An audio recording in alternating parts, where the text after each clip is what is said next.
오늘 우리에게 주신 하나님 말씀은 요나서 1장 4절에서 10절까지의 말씀입니다. 요나서 1장 4절에서 10절 말씀 함께 교독합니다. 여호와께서 큰 바람을 바다 위에 내리심에 바다 가운데 큰 폭풍이 일어나 배가 거의 깨지게 된지라.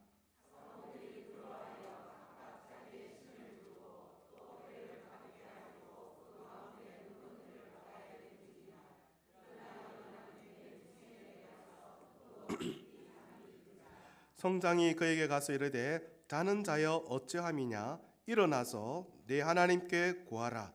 혹시 하나님이 우리를 생각하사 망하지 아니하게 하시리라 하니라.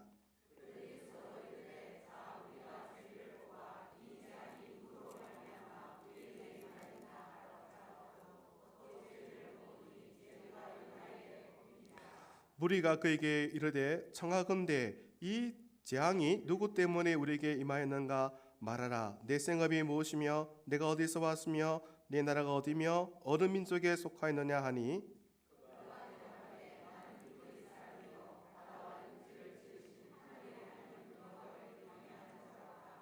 함께합니다. 자기가 여호와의 얼굴을 피한 줄 그들에게 말하였으므로 무리가 알고 심히 두려워하여 이르되 내가 어찌하여 그렇게 행하였느냐 하니라. 아멘. 우리 앞에 계신 분들 인사 나눌까요? 정말 반갑습니다. 참 잘 나오셨습니다. 한번 더 인사합시다. 축복합니다. 사랑합니다. 사랑합니다. 네. 그러나 하나님께서라는 제목으로 하나님 말씀 살피겠습니다. 오늘은 요나서 네 번째 시간이죠. 우리가 요나서 말씀을 살펴보면서 먼저 한 가지 약속을 한 적이 있습니다. 혹시 기억나십니까? 다 잊어버리셨죠? 다시 한번 알려드리겠습니다. 우리가 오늘 이 말씀 요나서를 살펴볼 때에 요나의 관점이 아니라 하나님의 관점으로 살펴보자 했습니다. 누구의 관점으로요? 하나님의 관점으로. 그러니까 요나가 어떤 사람인지 함께 살펴보면서 요나의 박사가 되자 하는 것이 아니고요. 하나님이 어떤 분이신가 그 점을 함께 살펴보자는 거죠. 하나님이 어떤 분이신가 바로 하나님의 관점으로 하나님의 말씀을 살펴보는 것이 참 중요합니다. 그러면 어떤 일이 생기느냐? 하나님의 관점으로 이 요나서를 살펴보면 하나님이 어떻게 한 사람을 다듬어 가시는가, 어떻게 부족하고 연약한 사람을 다듬어서 하나님의 일에 쓰시는가, 그 답을 찾을 수가 있습니다. 그 답은 결국 나를 향한 대답이죠. 어떤 대답입니까? 하나님이 나를 어떻게 다루시는가, 연약하고 부족한 나를 어떻게 만들어서 하나님이 쓰시는가, 그 하나님을 함께 만날 수가 있다는 점입니다. 근데 여러분, 이 과정 속에 우리가 정말 중요한 것을 깨닫게 되는데요. 요나서를 요나의 관점이 아닌 누구의 관점으로요? 하나님의 관점으로 살펴보면요, 뭘 깨닫게 되느냐? 따라해봅니다. 나를 포기하지 않으신 하나님. 뭐 하지 않으신다고요? 누굴 포기하지 않으신다고요? 옆에 인사합시다. 하나님은 당신을 포기하지 않습니다. 아멘입니까? 다 아멘 하셨죠? 누굴 포기하지 않으신다고요? 나를. 누가요? 하나님요. 하나님이 나를 포기하지 않으신다는 것을 다 깨닫게 되고요. 또 뭐냐면 나를 부르신 하나님은 끝까지 책임져 주신다는 것을 깨닫게 됩니다. 누가 책임져 주신다고요? 다시 한번 옆에 분들 이렇게 해봅니다. 하나님이 당신을 책임져 주십니다. 아멘입니까? 맞습니다. 누가 책임져 주신다고요? 그러니까 아침마다 거울 볼 때마다 이렇게 고백하십시오. 하나님이 끝까지 나를 포기하지 않으신다고요. 그리고 하나님이 끝까지 나를 책임져 주신다고요. 아멘입니까? 그걸 요나서를 통해서 깨닫게 된다고요. 그런데 요나의 관점, 요나가 어떤 사람이고 무엇을 했는가를 본다면 이걸 다 놓치게 됩니다. 그런데 하나님이 어떤 분인가, 하나님의 관점 속에 이 본문을 살펴보면 방금 말씀드렸던 나를 끝까지 포기하지 않으시고 끝까지 책임져 주시는 하나님을 딱 만나게 된다고요. 그러니 이런 하나님 모두가 만날 수 있기를 주님의 이름으로 축복합니다. 우리가 그동안 1절에서 3절까지 내용을 딱 보았죠. 말씀의 제목 딱 기억하시면 내용이 금방 생각날 텐데요. 하나님의 부르심과 보내심이 있었습니다. 하나님의 부르심과 보내심. 그렇게 하나님의 부르심과 보내심 앞에 요나가 어떤 반응을 보였습니까? 요나는 하나님이 가라 니느웨로 가지 아니하고요. 어디로 갑니까? 다시스로 가버립니다. 1절과 2절 말씀에 하나님 명령하셨죠. 불러주시고 보내주셨는데 3절에 보니까 그 하나님의 보내심과 부르심 앞에 요나의 반응이 딱 등장합니다. 3절 보실까요?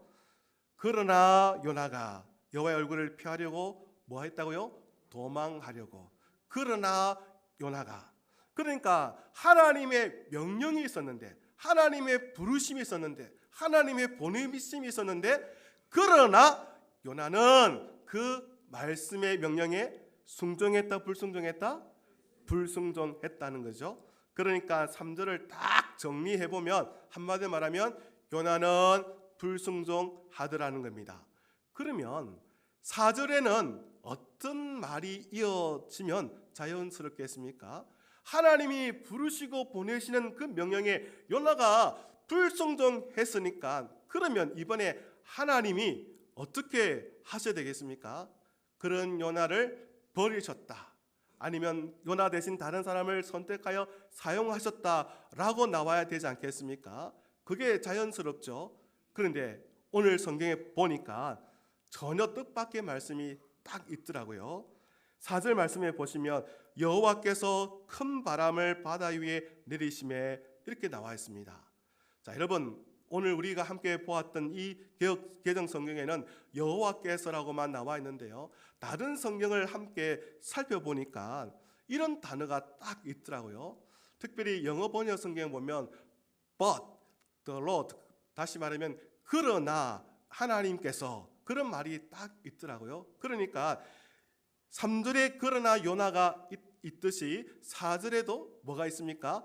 그러나 여호와께서, 그러나 하나님께서가 딱 있다는 겁니다.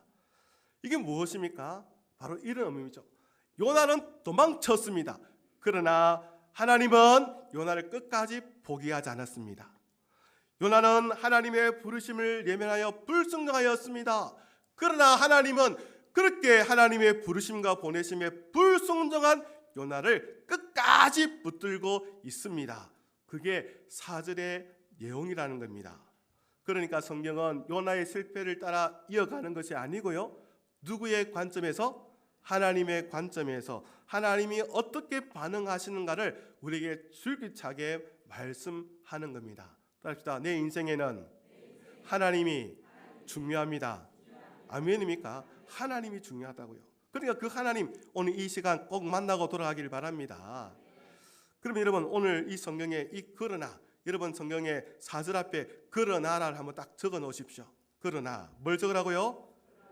그러니까 도망치는 요나를 어떻게 붙드시는가, 어떻게 책임지시는가, 그 하나님을 딱 우리에게 말씀해 주시는데 이 그러나 하나님께서, 이 단어가 아주 핵심이라는 겁니다.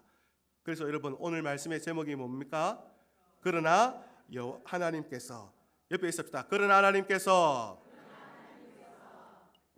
자, 그러면 그러나 하나님께서 도대체 뭘 하는가 한번 구체적으로 보겠습니다. 4절 다시 한번 읽어봅니다. 4절입니다.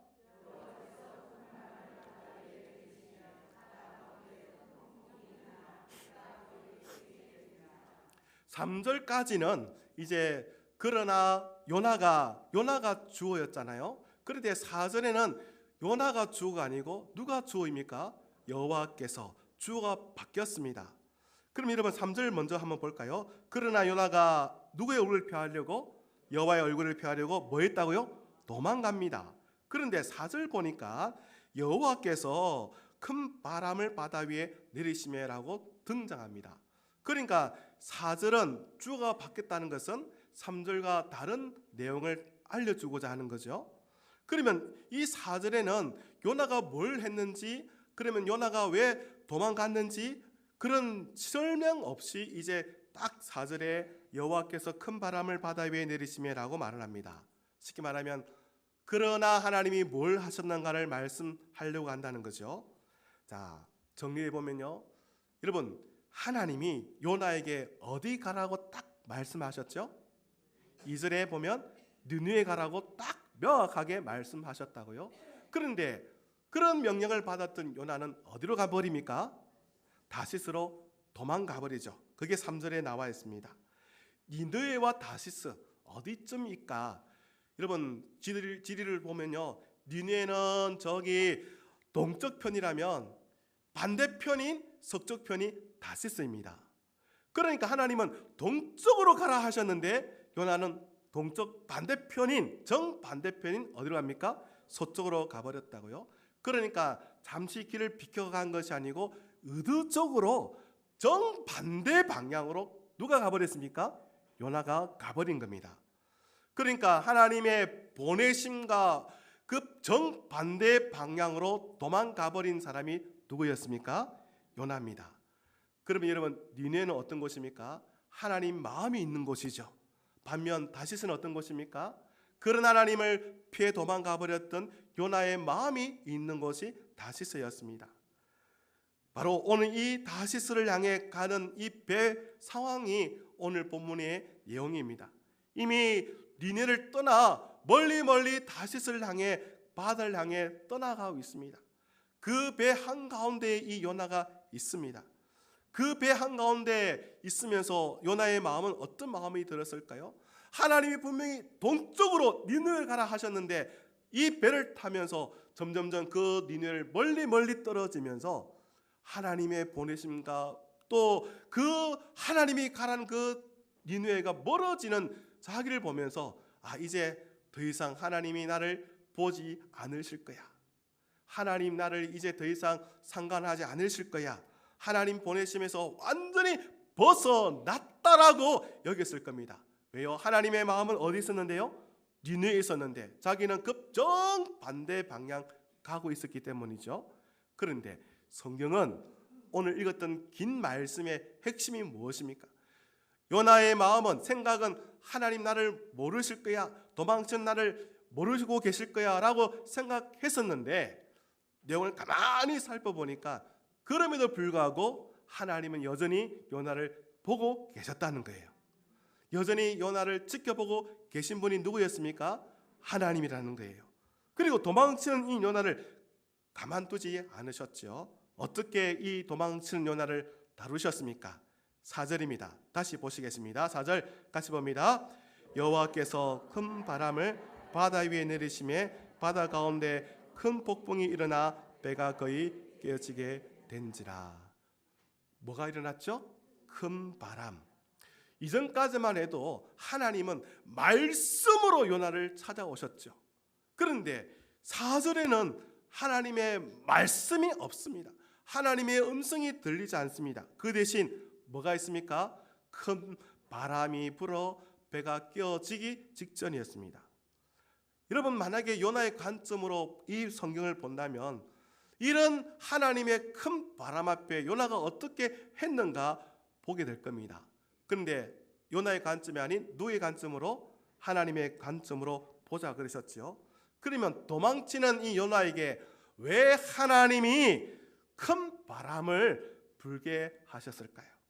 그 큰 바람 때문에 배가 거의 깨지게 되었으니까 이 큰 바람은 요나의 불순종에 대한 하나님의 형벌일까요? 여러분, 이 물음에 한번 답을 해 보십시오. 만약 이 큰 바람이 요나의 불순종에 대한 하나님의 큰 벌이라고 생각한다면 여러분, 그건 다름 아닌 요나의 관점에서 보았기 때문입니다. 여러분, 계속 말씀드리지만 그런 관점이 아니고 하나님의 관점에서 보라는 겁니다. 그러니까 하나님이 말씀으로 요나를 불러주셨지만 그 하나님의 부르심 앞에 요나가 불순종했죠. 그래서 하나님은 그 말씀을 거두신 것이 아니고 다른 방식으로 또다시 요나를 부르시는 거예요. 그러니까 요나가 만난 이 폭풍은 불순종에 대한 처벌이 아니고요, 그러나 하나님께서 보여주신 하나님이 요나를 다시 부르시는 은혜의 순간임을 아셔야 한다는 것입니다. 요나의 이야기를 이미 알고 계시죠? 만약 이 폭풍이 일어나지 않았더라면, 이 큰 바람이 일어나지 않았다면 우리가 알고 있는 요나의 이야기는 없었을 것입니다. 여러분, 우리 인생에 많은 풍랑이 찾아올 수가 있습니다. 큰 바람이 불 때 있지 않습니까? 우리 인생에 닥쳤던 그 모든 폭풍들이 하나님의 심판이 아님을 아셔야 합니다. 어떤 폭풍은 그러나 하나님께서 여전히 나를 붙들고 계신다는 하나님의 음성인 것을 깨닫기를 바랍니다. 늘 말씀드리지만 신앙은 결국 해석의 문제라고요. 따라합시다. 신앙은 해석의 문제입니다. 그러니까 같은 상황을 만났을 때에 그 일을 어떻게 해석하냐에 따라서 전혀 다른 길로 가게 되는 거죠. 어떤 사람은 인생의 큰 폭풍을 만나면 하나님이 나를 벌하셨다고 하나님을 원망하고 또 하나님께 또 불평합니다. 근데 여러분, 어떤 사람은 그런 폭풍을 만났을 때에 여전히 하나님 나를 사랑하시는구나, 여전히 나를 붙들어 주시는구나, 하나님께 감사하게 된다고요. 여러분, 무엇이 정답일까요? 어떤 해석이 정말 하나님이 기뻐하시는 해석일까요? 따로 말씀드리지 않아도 이미 분명한 답은 갖고 계실 겁니다. 그런 점에서 신앙의 성숙은 폭풍이 있느냐 없느냐의 문제가 아니고요, 그 폭풍 속에서 하나님을 어떻게 해석하느냐, 바로 여기에 달려 있다고요. 여러분, 인생에 큰 폭풍 있지 않습니까? 지금도 많은 분들이 날마다 땅을 치고 가슴 치고 아파하는 문제들 얼마나 많습니까? 가족을 보고 자식을 보면 또 가정의 형편을 보면 정말 막막한 인생의 문제 말입니다. 아무리 내가 몸부림쳐봐도 해결되지 않는 그 인생의 문제들 말입니다. 어떨 땐 그 인생의 문제가 점점 길어들면 내가 뭘 잘못했기 때문에 하나님이 이렇게 나를 힘들게 하실까? 하나님 나를 왜 이렇게 힘들게 하실까? 그런 하나님께 원망할 때도 종종 있지 않았습니까? 인생의 배가 거의 깨지기 직전 위기 상황 앞에 우리가 놓였을 때 얼마나 하나님 나를 이렇게 힘들게 하십니까? 라고 그렇게 하나님을 생각해 보았지 않았습니까? 근데 여러분, 바로 그 순간 그 자리에 어떻게 해석하냐에 따라서 우리의 인생의 방향이 달라진다는 점을 생각해 보십시오. 여러분, 하나님이 우리에게 보여주신 인생의 풍랑은 그저 우리를 무너뜨리기 위한 그런 하나님의 벌이 아니고 다시 우리를 부르시는 하나님의 음성인 줄 믿습니다. 나를 향하여 하나님께서 두 팔 벌려 나에게 오라고, 돌아오라고 하나님의 그 부르심, 하나님의 보내심의 자리에 다시 서도록 만드시는 하나님의 은혜의 손길임을 깨닫기를 바랍니다. 바로 이게 중요하다고요. 그 폭풍 속에 다시 부르시는 하나님의 자리로 돌아갈 줄 아는 믿음의 해석들이 있기를 주님의 이름으로 축복합니다. 여러분, 성령께서 여러분의 생각과 마음을 주관하셔서 여러분의 인생에 닥쳤던 그 풍랑들, 폭풍들이 여전히 여러분을 간절히 붙들고 계시는 그러나 하나님을 만날 수 있기를 주님의 이름으로 축원합니다. 오늘 본문에 보면 유난히 반복되는 단어가 딱 하나가 있는데요, 바로 큰이라는 이 단어입니다. 여러분, 4절 보십시오. 4절에 보면 이 큰 바람, 큰 폭풍이 등장하죠. 또 쭉 내려와서 17절 말씀에 보면 여호와께서 이미 어떤 물고기요? 큰 물고기를 예비하셨다 딱 나와 있습니다. 자, 그냥 바람도 아닙니다. 그냥 폭풍도 아닙니다. 그냥 물고기도 아닙니다. 성경에 보니까 어떤 바람? 큰 바람. 어떤 폭풍? 큰 폭풍. 어떤 물고기? 그러면 이 큰이라는 것이 강조되는 거죠. 의도적으로 큰. 이건 요나가 만났던 바람과 폭풍과 물고기는 우연히 만난 것이 아니고 다 누가 준비하셨던 겁니까? 그렇죠. 하나님이 준비하신 겁니다. 왜 준비하셨을까요? 요나를 벌하기 위해서가 아니었다는 것을 먼저 보았죠. 그러면 하나님이 딱 준비하신 큰 바람, 큰 폭풍, 큰 물고기는 다 도망치는 요나를 돌이켜서 하나님 앞에 돌아오도록 하기 위한 하나님의 방법이었다는 겁니다. 아멘입니까? 그러니까 도망한 요나를 멸하기 위해서 큰 바람, 큰 폭풍, 큰 물고기를 준비하신 것이 아니고 그런 요나를 다시금 하나님 앞에 딱 데려와서 하나님 보내심, 그 보내심에 순종하는 사람들로 만들기 위해서 하나님이 다 준비하셨다는 겁니다. 우리에게도 여러분 이런 하나님의 역사가 있는 줄 믿습니다. 저와 여러분들을 하나님 보시기에 아름다운 믿음의 사람으로 만들기 위해서 때로는 바람을 보내기도 하시고요, 때로는 풍랑을 만나기도 하시고요, 때로는 물고기를 딱 준비해 두시는 거예요. 필요하시다면 바람도 준비하시고 폭풍도 준비하시고 큰 물고기도 준비하시는 분이 우리 하나님이십니다. 여러분, 우리 하나님은요 작은 하나님 아닙니다. 크신 하나님입니다. 그 크신 하나님의 은혜도 그저 조그만 은혜가 아니고요, 정말 큰 은혜인 줄 믿습니다. 여러분들을 위해서 가장 큰 은혜가 무엇입니까? 하나밖에 없는 당신의 독생자 예수 그리스도 아니십니까? 나를 돌이키기 위해서, 나를 다시 하나님의 자녀 삼기 위해서 가장 큰 희생을 하신 분이 누구입니까? 우리가 아니고 바로 하나님 아버지이십니다. 그 아버지의 아들 예수 그리스도께서 저와 여러분들을 위해서 십자가에 못 박혀 죽지 않으셨습니까? 나 누구 때문입니까? 따라합시다. 하나님에게 도망치는 누구예요? 나, 우리예요. 하나님 벗어나고 하나님 도망쳤던, 하나님 있는 곳에 정반대의 삶을 살던 우리들, 그런 삶을 살려고 도망쳤던 우리들을 다시금 하나님 있는 자리로 불러주시기 위해서 하나님이 가장 큰 희생을 치르신 겁니다. 다 누굴 위해서입니까? 저와 여러분을 위해서인 줄 믿습니다. 아멘입니까? 예수님의 설교 가운데 이런 비유를 하신 적이 있어요. 돌아온 아들, 돌탕 이야기 혹시 들어다 보셨죠? 알고 계시죠? 한 아들이 있었는데요, 아버지를 찾아가서 자기 몫의 재산을 다 달라고 해버립니다. 그러면 그 당시 아버지가 돌아가셔야 그 아들의 몫이 주어지는데, 아버지 돌아가기 전에 자기 몫을 달라 하면 뭐하라 말입니까? 아버지에게. 그렇죠. 이건 효입니까? 불효입니까? 불효죠. 게다가 그렇게 받았던 재산을 먼 이국 가서, 그러니까 아버지를 떠나 멀리 가서 잘 살면 될 텐데 허랑방탕하게 받은 모든 재산을 다 소비하고 허비해버린 거예요. 빈털터리가 돼버린 거예요.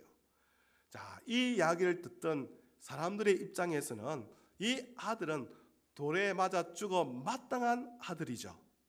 그런데 이 아들을 기다리는 한 사람이 있었어요. 누구였습니까? 바로 아버지였죠. 모든 사람들이 이 아들을 향해서 돌을 들어 다 죽이려고 할 때에 이 아버지는요, 언제나 이 아들이 돌아올지 항상 기다리면서 지켜보고 있었다고요. 그렇게 죽어 마땅한 이 아들을 기다리는 이 아버지가 도대체 누구냐?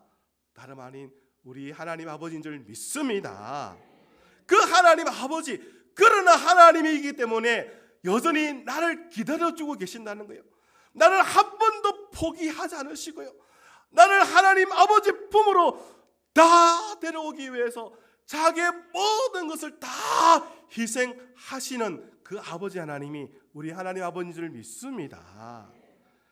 하나님요, 내가 하나님께 다시 돌아오도록 하기 위해서 필요하다면 모든 것을 다 동원하시는 분이십니다. 그러니까 이 자리에 앉아 있는 것은요, 결국 누구의 사랑 때문입니까? 하나님 아버지의 사랑 때문인 줄 믿습니다. 그저 이 자리에 앉아 있는 거 아니라고요. 여러분들이 이 자리에 그냥 시간 되어서 앉아 있는 것이 아니라고요. 나를 향해 극크신 은혜와 사랑을 베풀어 주신 하나님 아버지, 그러나 하나님이 계시기 때문인 줄 믿습니다. 그러나 하나님이 안 계신다면 어찌 우리가 하나님 앞에 서겠습니까? 여전히 하나님이 계시지 않는 다른 곳을 향해서 달려갈 텐데, 그런 하나님을 우리 모두가 예면할 텐데, 그런 하나님은 그런 나를 꽉 붙들어서 다시금 데려오셨잖아요. 원망하고 불평했던 나를, 그러나 하나님은 그런 나를 위해서 가장 큰 희생을 하셨잖아요. 여러분, 모든 것이 하나님의 은혜인 줄 믿습니다. 그러니 여러분, 큰 바람, 큰 폭풍, 큰 물고기는 겉으로 보기에는 내 인생의 배를 깨지게 만드는 그런 아픔이 있을지라도 실상은 그 큰 바람, 큰 폭풍, 큰 물고기 때문에 하나님의 은혜와 사랑을 다시금 깨닫게 된다고요. 여러분, 신앙은 해석이라 하였습니다. 지금 여러분이 겪고 있는 아픔, 굶주림, 병든 모든 육체의 고통들은 어쩌면 나로 하여금 무너뜨리는 그런 질병처럼 아픔처럼 보인다 할지라도 그 가운데 그러나 하나님이 계심을 깨닫기를 바랍니다. 그 그러나 하나님께서 여러분들을 다시 하나님의 두 팔로 두 가슴에 다 모으고 계시는 거예요. 인생의 불어는 바람과 폭풍이 다 이해되지 않을 수가 있습니다. 우리는 종종 그 폭풍이 싫어서 다시금 하나님께 돌아간다라고 말을 하지만 실은 우리가 하나님을 떠났기 때문에 겪는 어려움과 아픔 아닙니까? 그 폭풍, 그저 그 폭풍으로 끝나는 것이 아니고 하나님은 그 폭풍을 사용하셔서 다시금 우리를 하나님 그 계신 자리로 데려오고 계십니다. 그러니 여러분, 오늘 말씀 분명하지 않습니까? 그 모든 순간에도 그러나 하나님께서 여전히 나를 붙들고 계신다는 거예요. 여러분, 하나님은요 참 고집이 센 분이셔요. 소위 말하면 하나님은요 똥꼬집의 하나님이시요. 그런 고집이 없다면 10번 다 나를 버리셨을 거예요. 내가 만약 하나님이라면 여러분 내 자신을 그렇게 꽉 계속 붙들고 있으겠습니까? 10번이면 10번 다 예면하고 버리고 다 모른 척 할 우리 아닙니까? 그러나 하나님은 얼마나 큰 고집이 계신지 끝까지 나를 꽉 붙들고 계신 거예요. 아무리 도망쳐도 아무리 저 반대 방향으로 간다 할지라도 하나님은 모든 걸 다 동원하셔라도 저와 여러분들 다시 이 예배의 자리에, 말씀의 자리에, 기도의 자리에, 찬양의 자리에 불러주실 줄 믿습니다. 바로 그런 은혜가 있었기에, 그런 하나님께서 계셨기에 오늘 우리 모두가 그 하나님을 높이며 경배할 줄 믿습니다. 그러므로 여러분, 인생의 폭풍 앞에 더 이상 두려워하지 마십시오. 아파만 하지 마십시오. 폭풍이 올 때에 그러나 하나님이 여전히 나를 붙들고 계심을 깨닫기를 바랍니다. 그런 폭풍이 더 거세게 올 때마다 하나님 나를 이토록 나를 사랑하고 계시는구나, 이토록 나를 붙들고 계시는구나 깨달아서 그러나 하나님 앞에 더 가까이 다가가는 우리 모두가 되기를 소망합니다. 따라합시다. 하나님은 나를 결코 포기하지 않습니다. 하나님은 나를 끝까지 책임지십니다. 아멘입니까? 그런 하나님 앞에 우리 모두 다시 한번 설 수 있는 성도가 되기를 주님의 이름으로 축원합니다.